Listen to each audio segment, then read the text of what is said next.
Today I'm not here to talk to you about war, but about love. That's why today I'm leaving little hearts outside the 911 museum, and I want to tell you the story of a firefighter who died for love of his nation, America, and his fire department. He is the most decorated firefighter who has died. New York Fire Captain John Jack McGowan.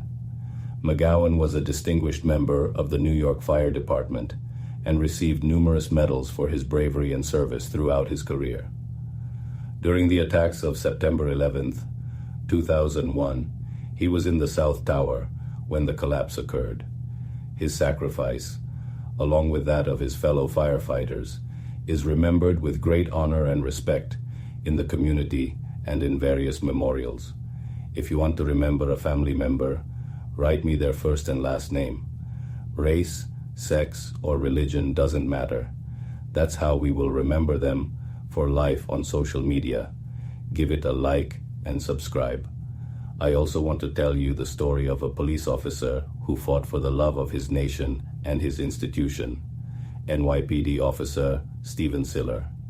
He was off duty when the attack occurred, but upon learning of the situation, he left his truck in the Brooklyn Tunnel and rushed to the scene with a team of firefighters. Sadly, Stephen Siller lost his life trying to rescue people trapped in the rubble.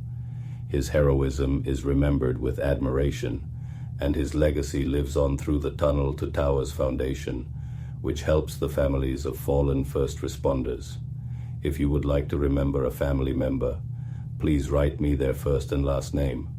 Race, sex, or religion does not matter. On September 11, 2001, the two janitors working at the Twin Towers, like many other employees, were going about their daily tasks when the attacks occurred.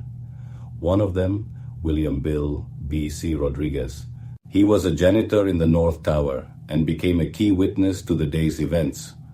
He helped evacuate people from the building and provided valuable information to rescue teams about what was happening inside the tower.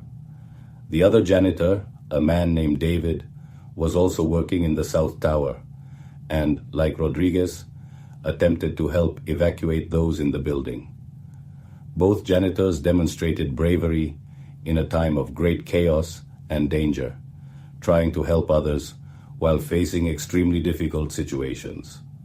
These men, along with many others, played an important role in the immediate response during the attacks and are remembered for their dedication and sacrifice. When the Twin Towers were attacked, many hospitals and emergency services in New York responded quickly. Although several hospitals were involved in the rescue effort, Bellevue Hospital stood out for its responsiveness. Bellevue, one of the largest and oldest hospitals in New York, was able to mobilize a large number of ambulances and resources to care for the injured. Other major hospitals such as NYU Langone Medical Center, St. Vincent's Hospital, which closed in 2010, and New York Presbyterian Hospital also played a crucial role in caring for survivors. These hospitals, along with Bellevue, received and treated the majority of those injured in the 9/11 tragedy. Coordination between emergency services was a joint effort, and while Bellevue was singled out for its capabilities, many other hospitals and medical organizations contributed significantly to the response. Write me your thoughts if you lost a sister who was a nurse or a cousin who worked in an ambulance or emergency responder. If you would like to remember a family member, please write me their first and last name. Race, sex, or religion do not matter. When the Twin Towers collapsed, several emergency vehicles, including ambulances, were trapped or destroyed under the rubble. However, there is no widely available exact figure on how many ambulances specifically were buried under the rubble.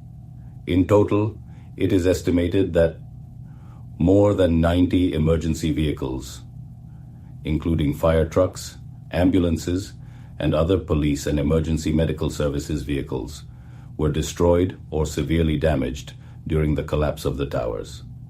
The losses of these vehicles reflect the devastating impact of the attack, and many first responders lost their lives while carrying out rescue and evacuation efforts. The magnitude of the destruction made the emergency response even more challenging. The Twin Towers, officially known as the World Trade Center, each had 110 stories and were two of the tallest buildings in the world at the time. The Westfield Mall at the World Trade Center did not exist before the Twin Towers fell. The World Trade Center complex included an underground mall called the Mall at the World Trade Center, which was a retail space with several stores, but was not operated by Westfield. After the attack and subsequent rebuilding of the World Trade Center, Westfield Corporation was involved in the development of a new shopping center in the area. Westfield World Trade Center opened in August 2016 and is now part of the new World Trade Center complex.